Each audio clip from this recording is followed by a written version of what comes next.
बिस्मिल्लाहिर्रहमानिर्रहीम। अस्सलामु अलैकुम नाज़रीन। मैं हूँ अजमल मलिक और आज की ये जो मेरी वीडियो है, ये जो हमारे दीगर मौज़ूआत होती हैं या साबका जो मेरी वीडियोज़ होती हैं, जिसमें मैं मुल्की सियासी हालात के ऊपर, मुआशी हालात के ऊपर और मुआशरती मामलात के ऊपर वीडियोज़ करता रहता हूँ और मेरे देखने वाले इस बात से वाकिफ़ हैं। लेकिन नाज़रीन, आज की ये जो मेरी वीडियो है, ये एक ताज़ियती हवाले से एक वीडियो है। जैसे कि हम में से तकरीबन हर आदमी जानता है कि गुज़िश्ता कल बरोज़ जुम्मतुल मुबारक 26 जून 2020 को जनाब सैयद मुनव्वर हसन साहब, ये अमीर जमात इस्लामी पाकिस्तान भी रहे हैं, जमात इस्लामी पाकिस्तान के ये चौथे अमीर थे और इसी तरह अपने ज़माना तालिब इल्मी में ये इस्लामी जमीयत तलबा पाकिस्तान के भी नाज़िम आला रहे हैं। तो इनकी वफ़ात के हवाले से है और सबसे पहले मैं इज़हार ताज़ियत करता हूँ उनके तमाम लवाहिकीन से, जनाब सैयद मुनव्वर हसन मरहूम साहब, और फिर उसके जनाब दीगर जो यूँ समझ लें कि जो उनके साथ मतलब जमात के हिसाब से वाबस्ता गान हैं उनसे। तो मैं चूँकि ज़ाती तौर पे जनाब सैयद मुनव्वर हसन साहब के साथ मेरा बहुत अच्छा इंटरेक्शन रहा है और मैं जो ही अपनी तालीम से फ़ारिग हुआ था आज से लगभग 20 साल पहले सन 2000 में, तो मेरी जो पहली जॉब थी इत्तफ़ाक से वो जमात इस्लामी के हेडक्वार्टर मंसूरा लाहौर में थी और जमात इस्लामी का एक प्रोजेक्ट है जिसमें मैं बतौर मैनेजर फ़ाइनेंस काम करता था और उस प्रोजेक्ट को 3 आदमी हेड करते थे। उसमें मरहूम काज़ी हुसैन अहमद साहब रहमतुल्लाह अलैह और उसके बाद सैयद मुनव्वर हसन मरहूम रहमतुल्लाह अलैह और जनाब ये लियाकत बलोच साहब उसको हेड करते थे। और गाहे बागाहे मुझे इन तीनों शख्सियत के साथ इंटरेक्शन भी रहता था और बड़ी मेरी उन थोड़े से अरसे में साल या सवा साल मैंने वहाँ पे काम किया है और मेरी बड़ी करीबी मतलब एक एफिलिएशन भी रही है, इंटरेक्शन भी रही है। और उस हवाले से सबसे पहले तो मुझे बहुत अफसोस है और मैं ताज़ियत करता हूँ जमात के तमाम वाबस्ता गान से और ख़ास तौर पे सैयद मुनव्वर हसन साहब मरहूम के लवाहिकीन से और ये जो जमात के जो लोग हैं ख़ास तौर पे जनाब सिराजुल हक साहब अमीर जमात इस्लामी पाकिस्तान, जनाब लियाकत बलोच साहब, जनाब मियाँ मकसूद अहमद साहब, जनाब अब्दुल गफ़ार अज़ीज़ साहब, जनाब अज़हर इकबाल साहब, जनाब अमीरुल अज़ीम साहब, जनाब वक़ास अंजुम जाफ़री साहब, मियाँ मोहम्मद असलम साहब, अकाबरीन व कारकुनान जमात इस्लामी पाकिस्तान और कायदीन और कारकुनान इस्लामी जमीयत तलबा पाकिस्तान, इनके साथ मैं इज़हार ताज़ियत भी करता हूँ और दुआ गो हूँ कि अल्लाह पाक सैयद मुनव्वर हसन साहब को जन्नत में आला तरीन मकाम अता फ़रमाएँ।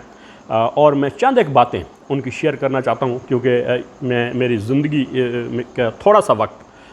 उनके साथ बड़ा करीब गुज़रा है और उनके ज़ेर साया हमने काम किया है। तो एक बात तो ये है कि सैयद मुनव्वर हसन साहब इंतहाई नफीस आदमी थे और इंतहाई मतलब नरम खू और खुश मिजाज इंसान और यूँ समझ लें कि एक पाकीज़ा इंसान थे। उनकी अगर हम ज़ाती ज़िंदगी के ऊपर भी देखें तो वो इंतहाई साफ़ सुथरे इंसान थे। मतलब जो जमात इस्लामी और जमीयत के अंदर उन्होंने पूरी ज़िंदगी समझे अपनी वक्फ़ की है और अपनी ज़ात के लिए उन्होंने कोई वो काम या वक्त नहीं निकाला। उनके जो अगरचे कोई ज़ाती कारोबार होंगे वो उससे कोई ज़राए आमदन होंगी, लेकिन जहाँ तक मैंने देखा है जब मैं मंसूरा में रहा हूँ तो मैं उनके जो प्रोजेक्ट था उसके फाइनेंसेस को देखता था और बतौर मैनेजर फाइनेंस मैं उनके पास काम करता था और अक्सर व बेशतर मेरी उनसे मुलाकात रहती थी। एक तो जो जमात के काम हैं या अमूर हैं उनके अंदर वो अपने ज़ाती कामों से बढ़ चढ़ कर मतलब है उसमें ज़िम्मेदारी से निभाते थे। यूँ समझ लें कि उन्होंने ज़िंदगी जमात के नाम लगा रखी थी। मंसूरा के अंदर मतलब उनका एक छोटा सा ऑफिस था। उस वक्त वो क़य्यम जमात इस्लामी जनरल सेक्रेटरी जमात इस्लामी पाकिस्तान थे और वो उसमें उस प्रोजेक्ट के अमूर को भी देखते थे। तो जब भी हमारी उनसे मुलाकात होती, इंटरेक्शन होता था, इंतहाई वो शफीक इंसान थे, इंतहाई साफ़ सुथरे इंसान थे, ज़बरदस्त पर्सनैलिटी और इस्लामी असूलों के मुताबिक, एन इस्लामी असूलों के मुताबिक मतलब है वो ज़िंदगी गुजारने वाले। उनकी गुफ्तगू इंतहाई आला, उनकी शख्सियत इंतहाई आला, साफ़ सुथरा सफ़ेद रंग का हर वक्त वो लिबास पहनते थे और वो सर के ऊपर अपनी वो कराकली टोपी पहनते थे। इंतहाई खूबसूरत इंसान, इम्प्रेसिव पर्सनैलिटी। मैंने ज़िंदगी में अगर कोई जिसको कहते हैं मुतासर कुन शख्सियात देखी हैं तो मैं अगर उसमें कैटेगराइज़ करूँ तो मैं बिल्कुल ईमानदारी से कहता हूँ कि जनाब काजी हुसैन अहमद साहब मरहूम के बाद सैयद मुनव्वर हसन साहब वो आला अक़दार और वो आला सलाहियतों और वो एक आला इखलाकियात और कि वो एक अलमदार इंसान थे, अलमबरदार इंसान थे कि मैं कहता हूँ कि मेरी निगाह में दुनिया में मतलब जितनी हम ज़िंदगी गुजार चुके हैं कोई दूसरा आदमी टिकता नहीं है। चाहे उनके वो मुआशी मामलात देख लें, उनके सोशल मामलात देख लें, उनके दीगर मामलात देख लें, मजहबी मामलात। मतलब एक तो जब हम उनसे मिलते थे मैं मिलता था या कोई भी मिलता था, उनकी ज़िंदगी इंतहाई वो खुशगवार, बड़ी खुश असलूबी से गुफ्तगू करते, इज़्ज़त व एहतराम से और छोटों के साथ बड़ी शफ़क़त से और बड़ों के साथ अदब व एहतराम और बहुत ही आला शख्सियत थी। इतनी प्यारी शख्सियत थी कि मैंने अपनी ज़िंदगी में इस तरह की कोई जिसको कहते हैं एक कंप्लीट नमूना, एक मुसलमान, कंप्लीट मुसलमान, मैं कहता हूँ एक मोमिन इंसान मैंने अपनी ज़िंदगी में बहुत कम देखे होंगे। और ये जनाब इंतहाई आला किरदार के मालिक थे। अब मैं चंद एक चीज़ें बता देना चाहता हूँ। मतलब जब वो हयात थे तो उस वक्त मैंने ये बातें इसलिए नहीं की कि उसमें बहुत सारे फिर तासुरात निकलते हैं, लेकिन मैं आपको बताऊँ जब मैं मंसूरा में था तो मैंने उस शख्स को मतलब कभी ये नहीं देखा कि वो जमात के अमूर के अंदर कोई कोताही करें, वक्त की बेकायदगी करें। वक्त के इंतहाई पाबंद, इंतहाई साफ़ सुथरे इंसान और वो किफ़ायत शारी या जमात के साथ यूँ समझते हैं, यूँ समझें कि जी उनकी लगन या मोहब्बत का ये आलम था कि वो फजर के वक्त नमाज़ पढ़ने के बाद वो जनाब अली अपने दफ्तर में आके जमात के कामों में लग जाते थे। अमूर में वो वहाँ पे जब भी वो मंसूरा होते थे। अच्छा, उसके बाद ये था कि वो जो जमात की मालियात थी या जो पैसा था, जो ज़ाती उनके अखराजात थे, वो मंसूरा जमात इस्लामी पाकिस्तान लाहौर का ये जो हेड क्वार्टर है उसके मेहमान खाने में उनके रिहाइश थी, क्योंकि ये कराची बेस थे और इनका वो जो फैमिली थी वो कराची में रिहाइश पजीर थी और ये यहाँ रहते थे। ज़ाहिर ये जमात की ज़िम्मेदारियाँ निभाते थे और जनरल सेक्रेटरी थे और जमात इस्लामी मतलब एक बहुत सबसे ऑर्गेनाइज जमात है और पूरे पाकिस्तान क्या इंटरनेशनली पूरी दुनिया में है। तो वहाँ पे बहुत बड़े काम होते थे, अमूर होते थे, तो उनको निपटाने के लिए वो फजर की नमाज़ पढ़ के तैयार हो के जनाब अपने ऑफिस में बैठ जाते थे। फिर ये जमात के जो वसाइल हैं या जो मतलब जमात के जो मालियात हैं उसके मामले में इंतहाई वो मोहतात थे और मैं समझता हूँ कि मैंने अपनी ज़िंदगी में ऐसा मोहतात आदमी नहीं देखा। कोई आदमी अपनी ज़ाती कमाई जो खून पसीने से कमाई हुई हो उसकी भी इतनी केयर नहीं करता जितनी वो करते थे। मैं ये तक देखा है कि जनाब अपनी वो ज़ाती अखराजात, उनके खाने पीने के अखराजात और दीगर बिल वो अपनी जेब से देते थे, काम वो जमात इस्लामी का करते थे। और फिर ये था कि वो जो कागज़ जो दफ्तरों के अंदर जिसको हम इंटर ऑफिस मेमो कहते हैं कि एक ऑफिस से दूसरे ऑफिस के अंदर हम कम्युनिकेशन करते हैं, तो वो उसकी पेपर और स्टेशनरी भी ज़ाया नहीं करना चाहते थे। वो उन्होंने मतलब आपने उनका जो एक पेपर होल्डर होता था जिसके अंदर वो पर्चियाँ रखते हैं और आपस में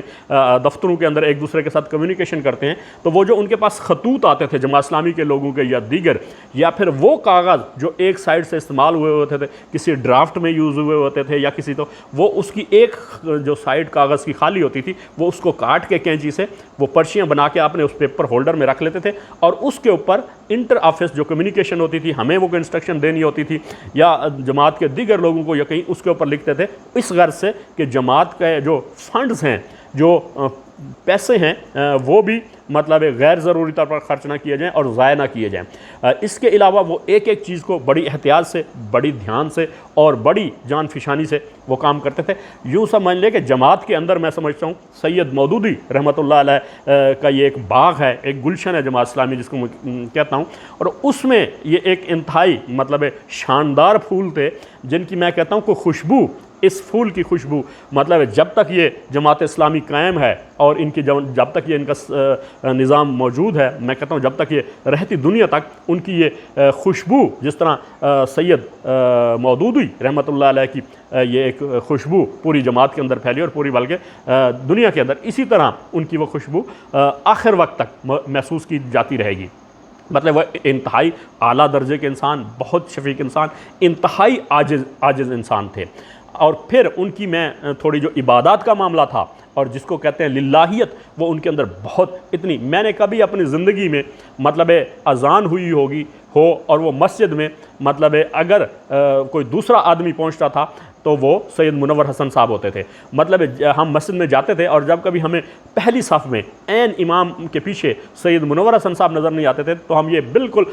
बिल्कुल पक्का यकीन हो जाता था कि जनाब सैयद साहब या तो मंसूरा के अंदर मौजूद नहीं है, या शहर में मौजूद नहीं है, या फिर किसी दूसरे शहर में गए हुए हैं, या शहर के अंदर मंसूरा में कम अज़ कम मौजूद नहीं है। तो ये उनका था। मतलब फिर जब नमाज हो चुकी थी उसके बाद सबसे आखिर में वो मस्जिद से निकलने वाले मतलब आदमी थे। मैं समझता हूँ कि फिर मुरब्बी, चूँकि मैं इस्लामी जमियत तलबा के अंदर भी रहा हूँ, वो हमारे मुरब्बी भी थे। हमारी बहुत सारी तरबियत गाँव के अंदर आते थे और जमात इस्लामी के भी प्रोग्राम में वो करता रहा हूँ। तो इंतहाई मतलब वो उनके पास इल्म का एक ख़जाना था और उनकी वो तहरीर और तकरीर इतनी आला और नफासत वाली थी कि मैं कहता हूँ कि जब ये बोलना शुरू करते थे तो ऐसे लगता कि जैसे कोई आदमी जैसे एक समझ लें कि कोई आदमी जो मोती हैं, वो बातों के मोती, वो एक धागे के अंदर परो के खूबसूरत सा हार बना रहा हो, और वो उनकी बातों के अंदर इतना रब्त और उनकी नसीहत और उनकी जो दीनी तालीमात थी वो इतना आला दर्जे की और ज़बरदस्त। फिर जब वो गुफ्तगू कर रहे होते थे तो अल्लाह पाक ने उनकी ज़ुबान के अंदर इतनी तासीर रखी थी, मैं समझता हूँ कि वो ऐसे सरायत करती जाती थी उनकी बातें कि जैसे वो समझते हैं कि वो इंसान के जिस्म के अंदर उतर रही होती थी। वो एक एक बात करते और एक एक बात अपनी जो है ना वो असर रखती थी। तो मैं कहता हूँ कि ये जमात इस्लामी के एक इंतहाई, मैं कहता हूँ कि जी कीमती, जिसको आप कहते हैं मोती या हीरा, वो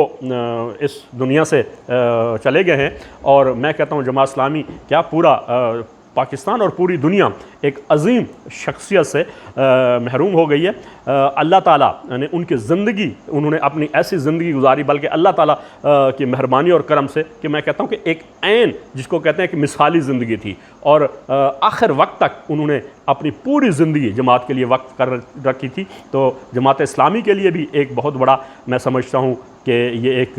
मतलब है जिसको कहते हैं खिला है। ज़ाहिर है हर इंसान ने एक मुकर्रा वक्त तक यहाँ ज़िंदगी में रहना है दुनिया में, उसके बाद चले जाना है। और मैं समझता हूँ कि दुनिया के इस मौलाना मौदूदी के बाग के अंदर से अल्लाह पाक ने ये जो फूल है ये यहाँ से पिक करके, मैं समझता हूँ कि जन्नत के फूलों में इसको वो एक बाग के अंदर अल्लाह पाक ने ये पसंद किया है उनको लगाना। इंतहाई मतलब मैं कहता हूँ मैंने ज़िंदगी के अंदर, अपनी ज़िंदगी के अंदर मैं अगर इंस्पायर हुआ हूँ तो मैं सबसे पहले मेरी जो इंस्पायरेशन थी वो जनाब काजी हुसैन अहमद मरहूम रहमतुल्लाह अलैह, और उसके बाद सैयद मुनव्वर हसन साहब, उनके मामलात, उनकी दीगर तमाम चीज़ें। तो दोस्तों